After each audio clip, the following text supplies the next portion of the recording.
Now it's time to keep you up to speed with the happenings on our national dailies. And as usual, we're going to start with the newspaper you can trust, Daily Trust. Body written is Boko Haram attacks communities in Borno, Yobe. Says we killed over 50, injured 7 terrorists, says the military. Tinubu swears in Amupitan, charges him on credible polls. This is on page 5 of Daily Trust. NUC approves 13 new courses for varsities. This story is right in page 33. After bandit attacks, Katsina communities struggle to rebuild. This story is right in page 28. And below the front page is fire raises over 500 stalls in Kano market. This is right in page 8 of the Daily Trust. UK court dismisses P&ID appeal, affirms Nigerians for the €3 million award. This is right in page 8. Kano sacks legal team again, opens self-defense. This is right in page 6. Nigeria's borrowing pace can undermine fiscal stability, says the LCCI. This is right in page 25. And this is the much that there is in the Daily Trust this morning.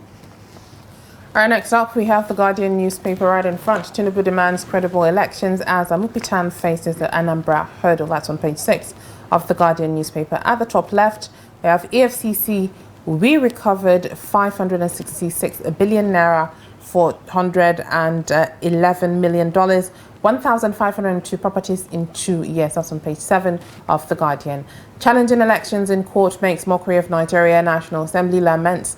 That's on page 7. 22,050 displaced children back to school in 3 northwest states, says SCI. That's on page 38 of The Guardian. Defections. Makinde, APC senator, decry lack of political ideology in Nigeria. That's on page 6. Kano sacks legal team opts to represent self in court. That's on page 9 of The Guardian. We have from promise to paralysis inside Akwa Ibom's lost industrial decades. That's on 4 and 5. MTN Nigeria here to stay. CEO reiterates at a bilateral roundtable. That's on page 2 of The Guardian.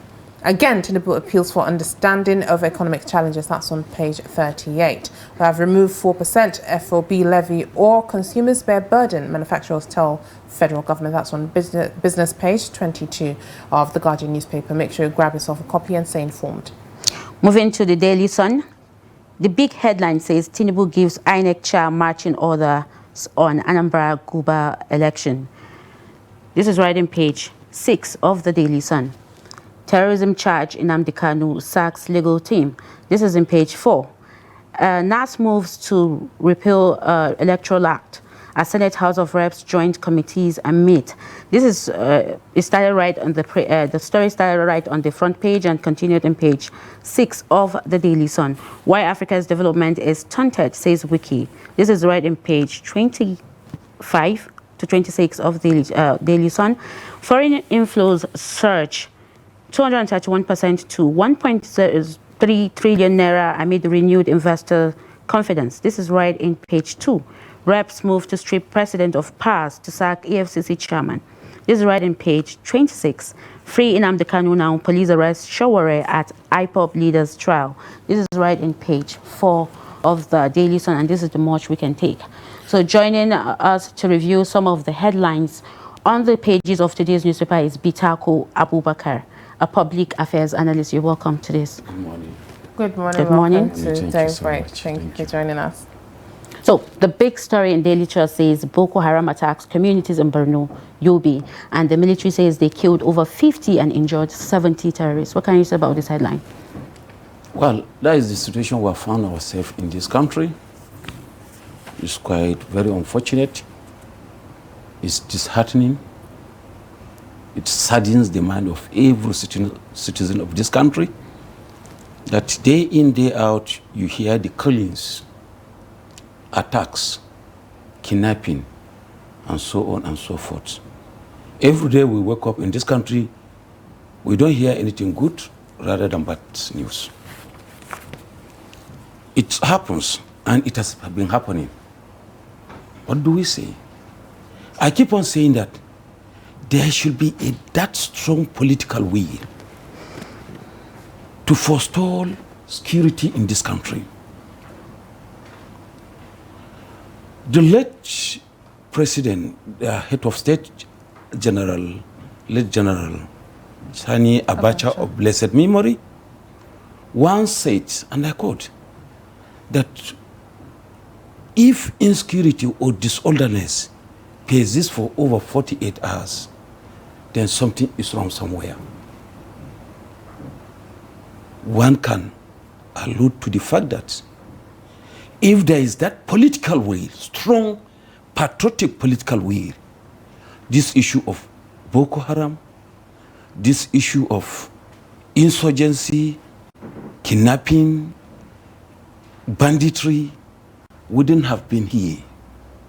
Sometimes I say, without missing with, that it's like Nigeria as a state abates criminality. You may tend to ask me, why do I say so? From early 80s to date, we have had serious and seamless criminality ongoing in this country, ranging from communal clashes, religious clashes, the insurgency in the northeast, the banditry in the northwest and north central, and the proliferations of kidnappings in Nigeria. Now, let's go back to communal clashes, particularly that of the Zangan Katap in the 80s. A panel of inquiries was set to that effect.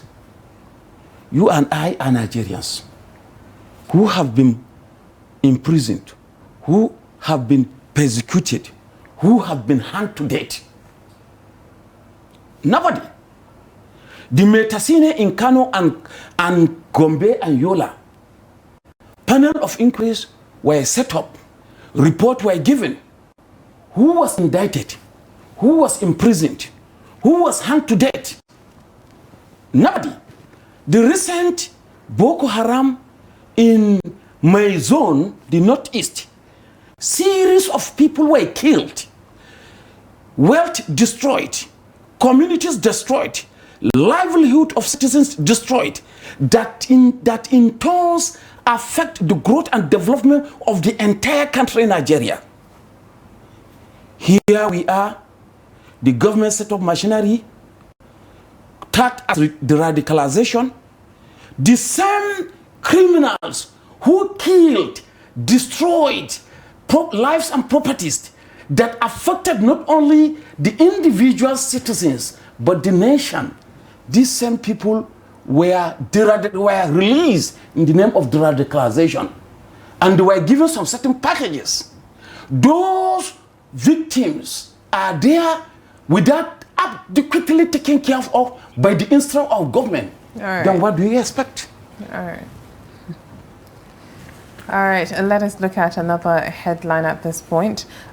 This in itself, it is something that would impact Nigerians when the time comes. Tinubu swears in Amupitan, charges him on credible polls. So what is your take on this? What is your take on Amupitan and his capacity to deliver? Well, I keep on saying Amupitan is coming as a lawyer, and lawyers are embodiment of justice in the society. What we expect from Amupitan is justice.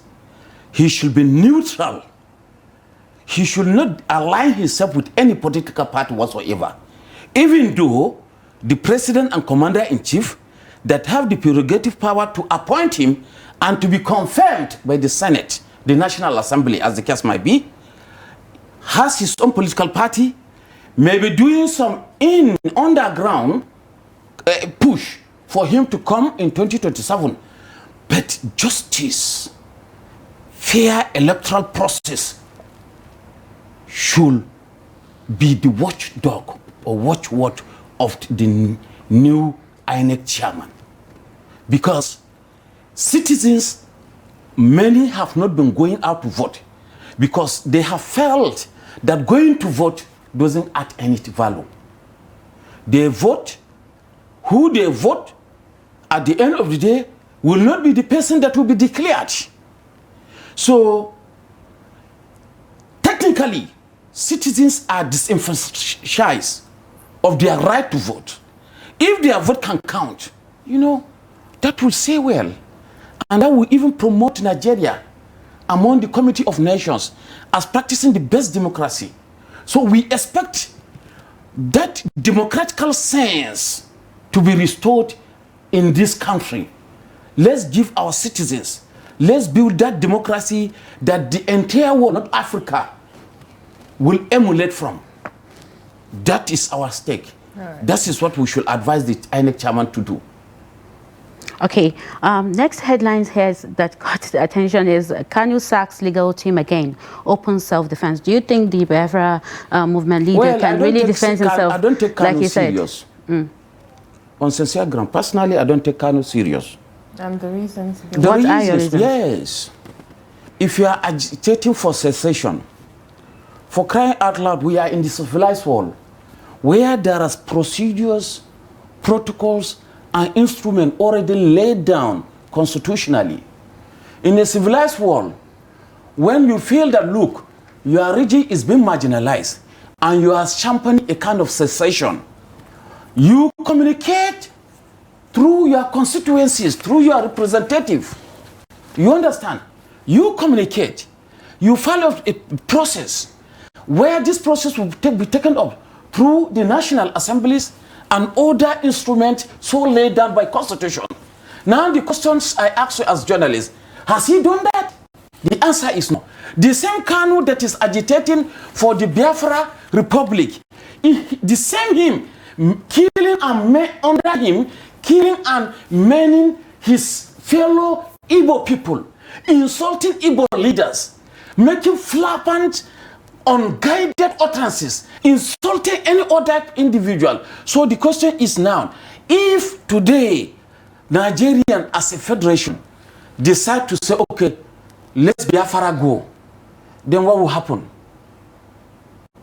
With that kind of attitude, arrogancy, full of pride, insult and what of you, is that how he is going to pilot the affairs of the Biafra Republic or region? That's very unfortunate. And that is why I don't like commenting on him. In fact, Nigerian government, I don't take them serious in handling these affairs. Otherwise, if they are serious, this issue will have been quashed for a long time. If people like IBB or Abacha will have been there, this will have been a story long time ago. All right. Let's look at... Honestly. Let's look at economic realities, and with Nigerians grappling with the recent economic realities. The Lagos Chamber of Commerce and Industry has expressed concern over Nigeria's borrowing pace, which can undermine physical stability. So what are your takes on that? Well, it's very, very unfortunate. Very, very unfortunate in the sense that we are too rich in this country. Our monies are looted on a daily basis. Every second, every minute, every hour, you wake up, you go through newspaper, media, public communications, you hear that so-so man has looted so-so amount of money, so-so governor has looted so-so amount of money, so-so MD, chairman board of trustees has looted so-so amount of money. Yet, we have a kind of anti-graft agencies that are meant to track these individuals, arrest them, prosecute them, take back this commonwealth, and channel it back to our economy. Do we do that? Do we experience that? All these monies that are retrieved from the from EFCC, I just had one of your headlines that says EFCC retrieved so 700 billion. Where are the monies? For crying out loud, if we are sensible, sincere, patriotic citizens, and if our leaders are there to serve, to build, to develop the human capacity and the nation as in its own entirety, this money will have been appropriated, because these are monies that were already budgeted and were taken away, looted away. Return this money where they were budgeted. Execute projects and activities with this money. By so doing, there's no point going to borrow. Why should we be borrowing? There's that saying that he who keeps on borrowing lives in a sorrowing. Now we keep on lamenting. We keep on talking of economic recession. We keep on talking of hunger. Nigeria talking of hunger. That is quite shameful. You understand? So people tell them, but they don't heed to that. I don't understand sometimes the kind of leaders we have in this country. The political will is not there. That patriotism is not there. It's eroded. We are bound to have this series and similar kind of misfortunes that would definitely bedevil us as a nation. All right. All right. Thank you very much, Bitaku Abubakar, for analysing in details the front pages of our national dailies this morning. It's a pleasure. All right. Thank you so much. Thank you. Happy Friday. You too. All right, with that, we've come to the end of a Daybreak on Trust TV. Thank you to all that called in, and to our guests as well that took time to be here and be part of this show. Make sure you tune in tomorrow morning at 8 a.m. so you don't miss out on Daybreak, or I would say Daybreak Extra, so you don't miss out on Daybreak Extra. I'm Hawa Adamikiawa. Thank you for watching. And do not forget to follow us across all social media platforms and also our YouTube live stream for more programs, more news, and more documentaries. I am Maria Medris. Have a nice day ahead.